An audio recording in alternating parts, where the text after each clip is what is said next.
Assalamualaikum, salam sejahtera bagi kita semua. Baik, sebelumnya perkenalkan nama saya Mas Ati Loli dengan NIM 22002029.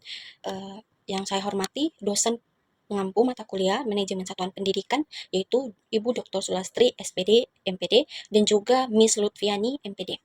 Baik, pada kali ini saya akan membuat video mengenai pengelolaan pendidikan sebagai tugas akhir manajemen satuan pendidikan. Saya mulai pada materi pada bab yang pertama yang berjudul pemimpin dan kepemimpinan. Pengertian pemimpin dan kepemimpinan. Secara harfiah, kepemimpinan atau leadership berarti sifat, kapasitas, dan kemampuan seseorang dalam memimpin, yang artinya dari kepemimpinan sendiri sangat luas dan bervariasi. Pemimpin dan kepemimpinan adalah ibarat sekeping mata uang logam yang tidak bisa dipisahkan dalam artian bisa dikaji secara terpisah yang tidak bisa dipisahkan dalam artian bisa dikaji secara terpisah namun harus dilihat sebagai satuan pendidikan. Yang bagian B yaitu ciri-ciri kepemimpinan. Ada beberapa ciri-ciri kepemimpinan. Yang pertama yaitu penglihatan sosial, yang artinya dengan penglihatan sosial di sini adalah suatu kemampuan untuk melihat dan mengerti segala yang timbul dalam masyarakat atau penghidupan sehari-hari. Yang kedua, kecakapan berpikir abstrak. Yang dimaksud di sini adalah mempunyai otak yang amat cerdas, artinya memiliki inteligensi yang tinggi. Yang ketiga, keseimbangan emosi. Organisasi mudah naik darah, orang mudah naik darah dan suka sekali marah-marah, membuat ribut kiri kanan, menandakan emosinya tidak mantap, tidak memiliki keseimbangan emosional. Baik, masuk pada bab 2 yaitu inovasi dan kreativitas dalam kepemimpinan. Pengambilan keputusan dalam manajemen memegang peranan yang sangat penting karena keputusan yang diambil oleh seseorang pimpinan atau manajer adalah hasil akhir yang harus dilaksanakan oleh pemimpin dalam organisasi. Integrasi merupakan seberapa jauh keterkaitan dan kerjasama yang direkankan dalam melaksanakan tugas dari masing-masing unit di dalam satu organisasi dengan koordinasi yang baik. Bagian B, model proses keputusan inovasi. Menurut Roger, proses keputusan inovasi terdiri dari 5 tahap, yaitu tahapan pengetahuan, tahapan bujukan, tahapan keputusan, tahapan implementasi, dan juga tahapan konfirmasi. Bagian C itu tipe keputusan inovasi. Dalam dasar kenyataan tersebut, maka dapat dibedakan adanya beberapa tipe keputusan inovasi. Yang pertama, yaitu keputusan inovasi opsional. Yang kedua, keputusan inovasi kolektif. Yang ketiga, keputusan inovasi otoritas. Yang keempat atau yang terakhir merupakan keputusan inovasi kontingensi. Bagian D yaitu kreativitas dalam pengambilan keputusan. Nah, kreativitas adalah menghubungkan dan merangkai ulang pengetahuan di dalam pikiran-pikiran manusia yang membiarkan dirinya untuk berpikir secara lebih bebas dalam membangkitkan hal-hal baru ataupun menghasilkan gagasan-gagasan yang mengejutkan pihak lain dalam menghasilkan hal yang bermanfaat. Ciri dari berpikir kreatif dan individu yang dikatakan kreatif diantaranya didasarkan pada yang pertama, itu mencoba mengemukakan ide-ide atau gagasan dan membuat keterkaitan baru di antara hal-hal yang telah diketahui. Yang kedua, yaitu memperhatikan hal-hal yang tidak diduga. Yang ketiga, mempertimbangkan karakteristik pribadi seperti fleksibilitas dan spontanitas dalam pemikiran. Yang terakhir, kerja keras untuk membentuk gagasan gagasan sehingga orang lain dapat melihat nilai dalam dirinya. Bagian E, teknik pengambilan keputusan kreatif. Ada 4 pedoman sebagai alat bantu stimulasi kreativitas yang cukup representatif dikemukakan oleh Newan dan Warren sebagai berikut. Yang pertama yaitu sadari berbagai hambatan psikologis. Yang kedua, coba mengubah atribut dengan pemusatan perhatian pada satu atribut masalah pada waktu tertentu, terutama atribut kunci. Yang ketiga, waspada terhadap penemuan-penemuan tak sengaja. Yang terakhir, sadari bahwa komputer mempunyai potensi untuk menjadi pelengkap otak manusia dalam tahapan tertentu proses kreatif. Bagian F, elemen kunci dari berpikir kreatif dan pengambilan keputusan. Yang pertama yaitu analisis, yang dimana kemampuan untuk memecah ke seluruh menjadi bagian-bagian yang lebih mudah dikelola, membedah masalah kompleks menjadi elemen-elemen sederhana, dan analitis berpikir logis merupakan kemampuan untuk bisa menarik kesimpulan yang tepat dari informasi yang tersedia. Bagian G, kreativitas dan inovasi dalam pengambilan keputusan. Kreativitas dengan inovasi itu berbeda, yang dimana kreativitas merupakan pikiran untuk menciptakan sesuatu yang baru, sedangkan inovasi merupakan melakukan sesuatu yang baru. Nah, hubungan keduanya, yaitu inovasi merupakan aplikasi praktis dari kreativitas. Dengan kata lain, kreativitas dapat merupakan variabel bebas, sedangkan inovasi adalah variabel tidak bebas. Sekarang masuk pada bab 3, yang berjudul menciptakan visi organisasi yang efektif. Pengertian visi. Visi merupakan suatu cita-cita pandangan jauh ke depan yang didasari oleh keyakinan tentang tujuan organisasi dan apa yang harus dilakukan untuk mencapai tujuan yang diinginkan pada masa yang akan datang. Visi ini juga merupakan suatu pernyataan tentang gambaran impian, keadaan, dan karakteristik yang ingin dicapai oleh suatu lembaga pada jauh di masa yang akan datang. Nah, menurut Agdon 2006 terhadap beberapa kriteria dalam merumuskan visi, di antaranya merupakan visi bukanlah fakta, yang kedua visi dapat memberikan arahan, yang ketiga visi dapat menimbulkan inspirasi dan siap menghadapi tantangan, yang keempat menjembatani masa kini dan masa yang akan datang, yang kelima yaitu gambaran yang realistik dan kredibel dengan masa depan yang menarik. Yang keenam, sifat tidak statis dan tidak untuk selamanya. Sekarang bab 4, yaitu prinsip-prinsip pemimpin unggul. Bagian A memiliki keberanian dan tahu prioritas. Syarat pertama yang harus dimiliki oleh seseorang pemimpin adalah memiliki keberanian. Bagian B yaitu punya tujuan jelas. Yang dimana tujuan seorang pemimpin bisa berupa tujuan jangka panjang, jangka menengah, atau jangka pendek. Pentingnya penentuan tujuan ini juga ditandaskan oleh pakar marketing dunia. Dan pemimpin yang punya tujuan jelas, ia akan memiliki karakteristik. Yang pertama, yaitu bisa mendefinisikan dengan jelas apa tujuan bisnisnya. Yang kedua, secara periodik. Yang ketiga, mampu mendeskripsikan dengan tulisan. Yang keempat, jika dalam pertemuan atau rapat selalu menanyakan apakah tujuan pertemuan ini. Yang kelima, sering menanyakan apa diri sendiri, apa yang ingin kita cari dari hal ini. Yang keenam, menggunakan tujuan tersebut untuk mengukur kemajuan atau kesuksesan program-programnya.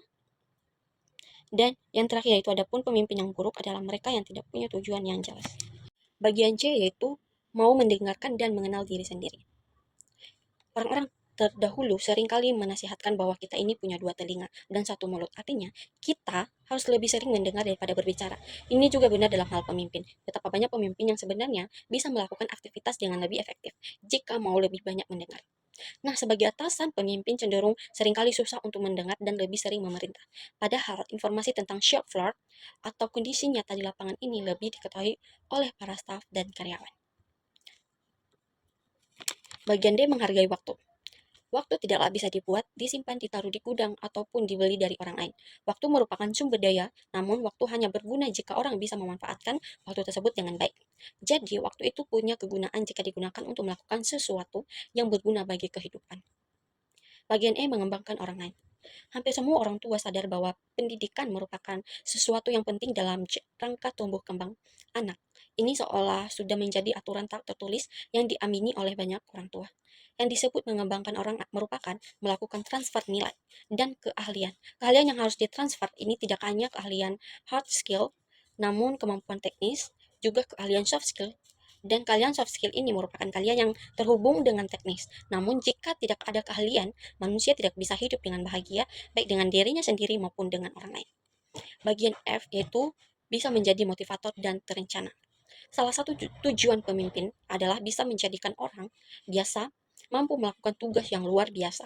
Jika diibaratkan pada anak-anak, ibaratnya orang tua harus bisa meminta anaknya belajar, walaupun anak sedang ingin bermain-main di luar rumah.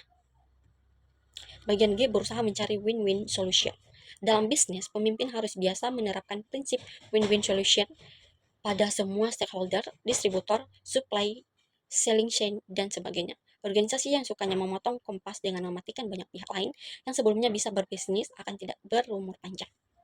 Yang bagian H, konsekuensi terhadap keputusan dan berorientasi hasil.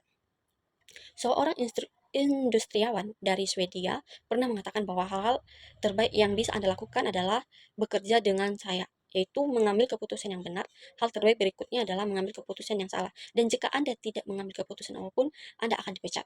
Nah, pertimbangan pula apa risikonya jika keputusan diambil. Dan risiko terhadap organisasi diri sendiri, staf, dan sebagainya. Setelah semuanya dipertimbangkan dan ternyata optimal, maka Anda bisa langsung menjalankan program tersebut. Bagian I, berpikir out of the box. Pemimpin yang baik kadang menghadapi masalah yang tidak cukup diselesaikan dengan cara yang biasa. Nah, semakin kompleks masalah, semakin banyak hal yang perlu dipikirkan dengan cara yang tidak biasa. Kini makin dituntut pemimpin yang bisa berpikir, menggunakan imajinasinya, atau berpikir out of the box. Bab 5. Konsep pengelolaan pendidikan. Bagian A, pengertian manajemen. Manajemen diartikan sebagai suatu proses dalam menjalankan suatu aktivitas penting dalam organisasi atau lembaga. Istilah manajemen diterangkan dalam Usman 2006 berasal dari bahasa Latin yaitu manus berarti tangan dan ageri berarti melakukan. Digabung menjadi manager berarti menangani. Bagian B, ruang lingkup manajemen. Fungsi manajemen menurut J.R. Terry dalam Kartono 1994 meliputi 4 peristiwa yang disingkat dengan POAC, yaitu planning, organizing, actuating, dan controlling. Bagian C, fungsi manajemen. Yang pertama itu perencanaan atau planning. Perencanaan diartikan oleh beberapa ahli secara bervariasi. Bagian C, fungsi manajemen. Yang pertama perencanaan. Yang kedua pengorganisasian. Yang ketiga penggerakan. Yang keempat pengawasan. Bagian D, pengertian pengelolaan pendidikan. Pengelolaan pendidikan berasal dari kata kelola yang berarti mengusahakan, menyelenggarakan, dan mengurus. Bab 6. Pengelolaan sebagai ilmu seni dan profesi. Bagian A, definisi manajemen. Tinjauan etimologis dan terminologis. Tinjauan etimologis. Secara etimologis ada yang beranggapan kata manajemen berasal dari kata kerja to manage yang berarti kontrol dalam bahasa Indonesia dapat diartikan mengendalikan, menangani, atau mengelola. Tinjauan terminologis. Definisi manajemen secara terminologis banyak dibahas oleh dua kubu ahli manajemen dengan konsep pendekatan yang berbeda. Pertama, konsep yang terkait kegiatan manajemen. Kedua, konsep yang terkait fungsi manajemen. Bagian B, manajemen sebagai ilmu atau seni. Salah seorang pakar manajemen yang mencetuskan definisi bahwa manajemen adalah seni mencapai tujuan melalui usaha yang dilakukan oleh definisi bahwa manajemen adalah seni mencapai tujuan melalui usaha yang dilakukan oleh orang lain. Bab 7. Fungsi-fungsi pengelolaan pendidikan. Bagian A, fungsi-fungsi pengelolaan pendidikan. Yang pertama, fungsi pengelolaan pendidikan, yaitu pendidikan lahir dari fungsi manajemen, yaitu perencanaan. Nah, berikut bagian A, bab 7, fungsi-fungsi pengelolaan pendidikan. Fungsi pengelolaan pendidikan ada beberapa, yaitu perencanaan, yang dimana perencanaan pada dasarnya adalah membuat keputusan mengenai arah yang akan dituju. Kedua, pengorganisasian. Pengorganisasian adalah proses mengatur, mengalokasikan, dan mendistribusikan pekerjaan.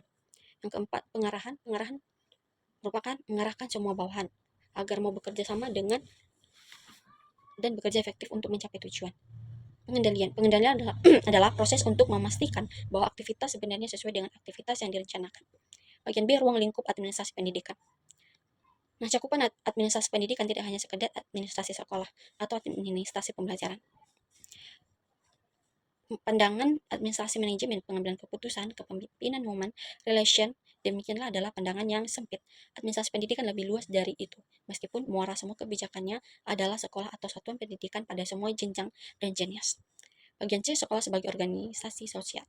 Yang pertama, elemen kunci sekolah sebagai organisasi sosial. Yang kedua, sekolah sebagai organisasi pembelajaran.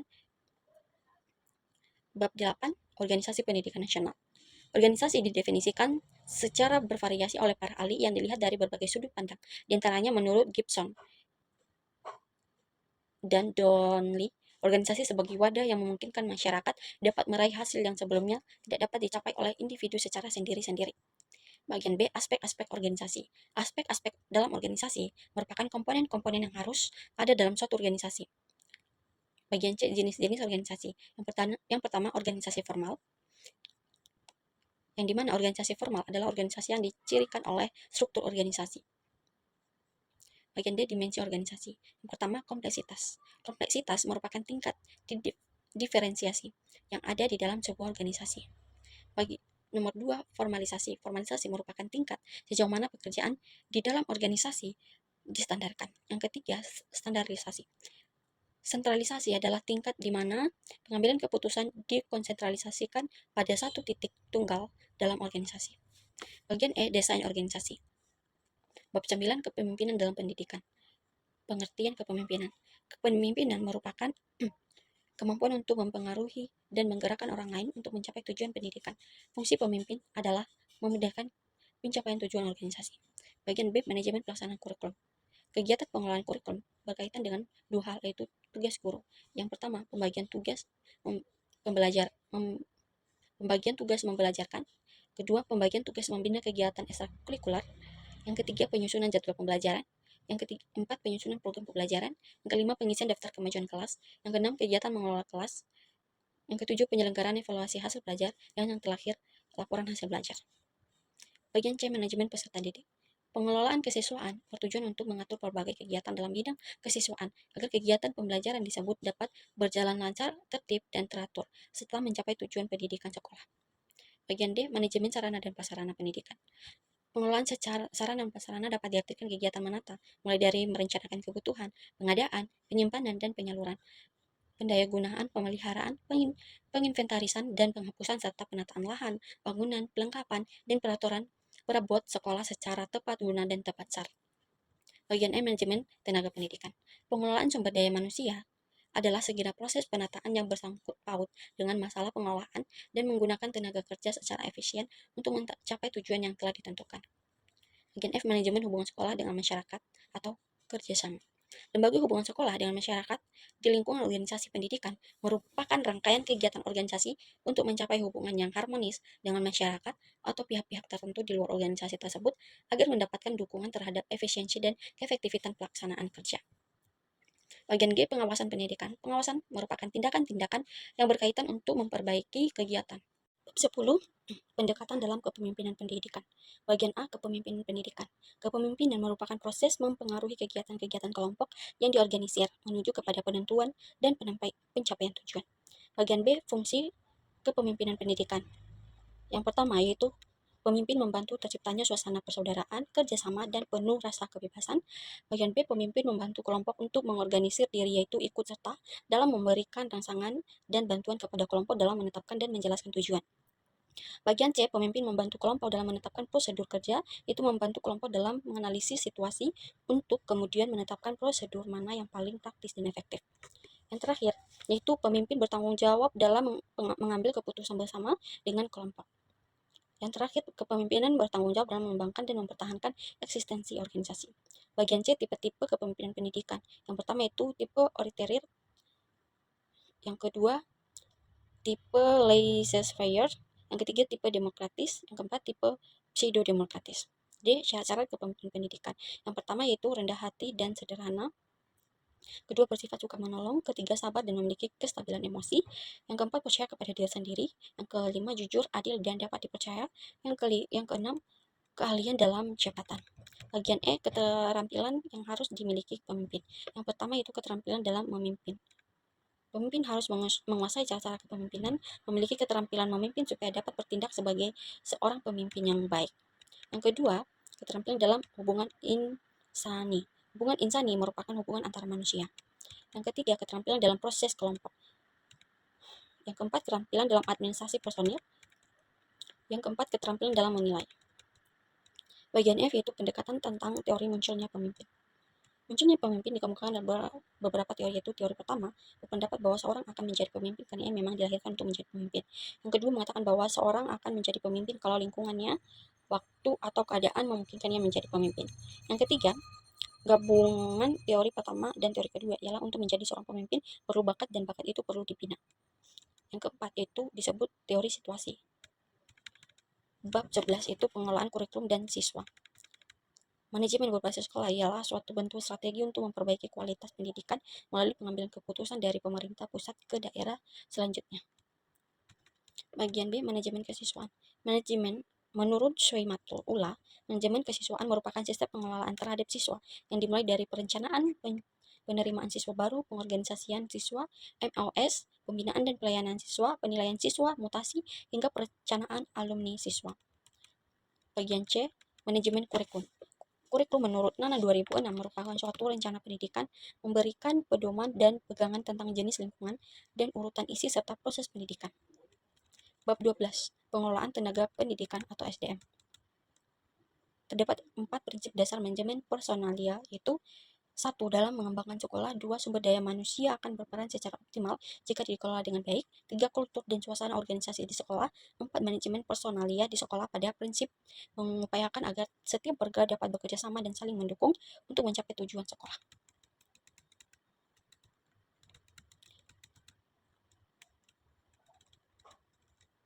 Bab 13 yaitu pengelolaan sarana dan prasarana pendidikan.